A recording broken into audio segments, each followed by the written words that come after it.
Welcome to Brian's Action Figure Reviews. I'm Brian. Today you're going to join me in the first of two custom showcase reviews.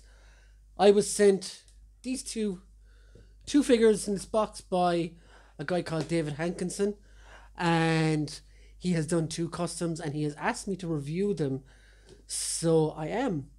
And the first of which is what you're going to see in the video today is, if you will allow me a moment, is this absolutely fantastic Kate Kane Batwoman. Just take a look at that. So yeah, all custom painted and stuff, and I will get into the, and there's a cloth cape also, which is absolutely excellent stuff. You can see how far out that goes as well. So let's get her over to the review table and we'll go through some of the specifics of this character and this figure. So here is Kate Kane. Now, just to give you some information on how this was made, this figure was taken apart with boiling water, then dyed in RIT dye synthetic. See, this takes care of the joints, like so you can actually move them around and you got no paint rub that way. So even when I did my very first customs, that was the very first thing I've messed up on, was I didn't know how to avoid paint rub. So yeah, that's what you do. You stick that RIT dye stuff on it and that should sort it out. Then David dry brushed the whole figure matte black with something called, it was the Army Painter. So I'm going to drop pictures of these things in the review as I'm talking. Then he did a little grey dry brush, same with the red paint dry brush to give that worn in look, as you can see on the bat signal there, or the bat logo, and on the belt, and on the stuff around here as well, on the gloves and stuff. So you can really see the attention to detail is something else on this figure. I couldn't get over it when I opened it in the packet first. The hair was then sprayed white, or the head was then sprayed white. Then the hair and mask were painted. Originally she had a plastic cape which got cut off and replaced with a Mezco Batman cape, which was then sponge painted red on the outside and then turned it around and put it on the inside. So yeah, you can see how good that looks if you look at it under the light.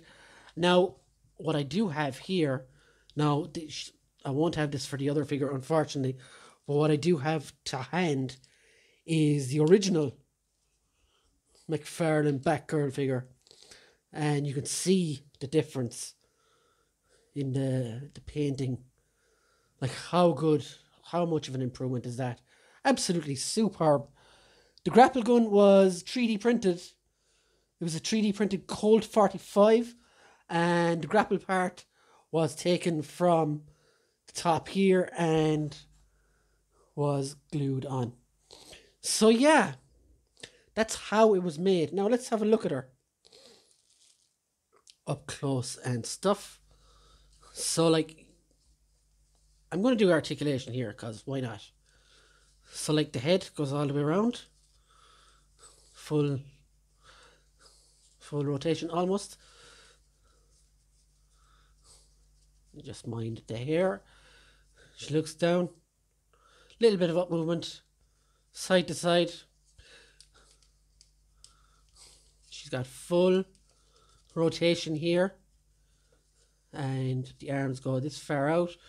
She keeps the double joints. As you can see, absolutely no paint rub on my hands either as well. Now you can smell the paint. That's not a bad thing. So the hands move too. You've got, now you can see here I'm trying to do this. That's not because of the Davis figure. It's just the ab crunch on these figures are absolutely terrible anyway. So it's nothing got to do with the paint, in case you were wondering. Legs. You can get the splits. She's got double jointed knees which go all the way back. and ankles as well. They've got movement too, so nothing is lost at all in this figure during the custom process, which can be something customizers run into. There's a bit of loss in articulation, but no, this one hasn't lost at all. If you look at the cape there as well, it's made of a really, really nice soft material as well. You can see how good the head is painted too. Just overall, excellent work. And I'm not blowing smoke here, because I'm not... Anyone who's watched my reviews from the start knows that I will shit on something if I think it's worth shitting on. I will shit on it from a height. I really like the gun. The custom Colt. How cool would that be if this wasn't on it? I'm not going to be honest, like, for any figure. So yeah, getting 3D prints of this for other figures would be awesome as well. It's very like a Resident Evil Beretta, actually, if you look at it. But let's get a look at closer there on the eyes. And that face is really, really painted well. She's absolutely fantastic. And guys, seeing as this is my first time reviewing a custom on the channel, I would love for you to drop in with comments on this as well, and give Dave some positive feedback or negative feedback if you like. That's up to you. I'm only going on what's in front of my eyes here, so I am very pleased to be reviewing something like this.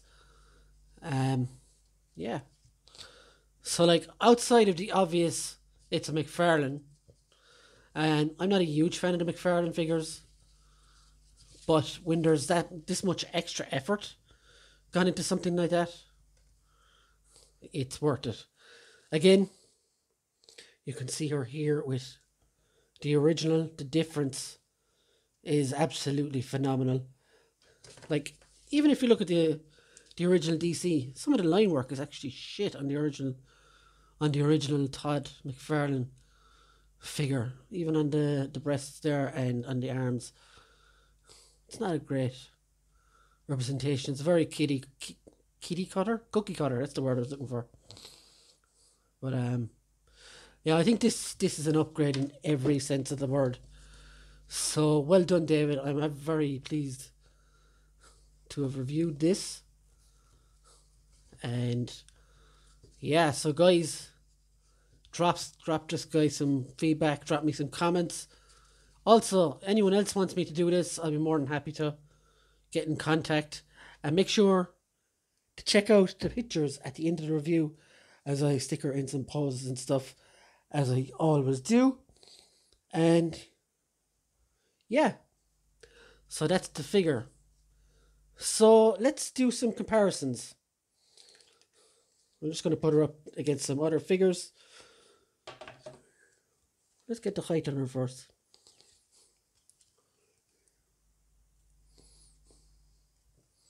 So she comes in at just under 7 inches. So not too bad. Here she is next to Storm Collectibles Kazuya Mishima. Here she is next to a Star Wars Black Series Anakin Skywalker. Whoop, he's still being a bad guy. She's got the high ground though. And I'm dropping everything today. Here she is next to a Marvel Legends Daredevil. So as you can see, the McFarlane figures are quite tall. Here she is next to another 7-inch scaled figure.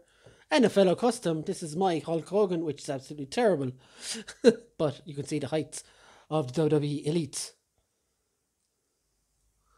So guys, if you liked the video, stay tuned. I've got another one coming in a couple of days. And don't forget to subscribe, drop a comment, leave a like, do all those lovely things. And this has been Brian's Action Figure Reviews, and I will see you guys real soon. Bye.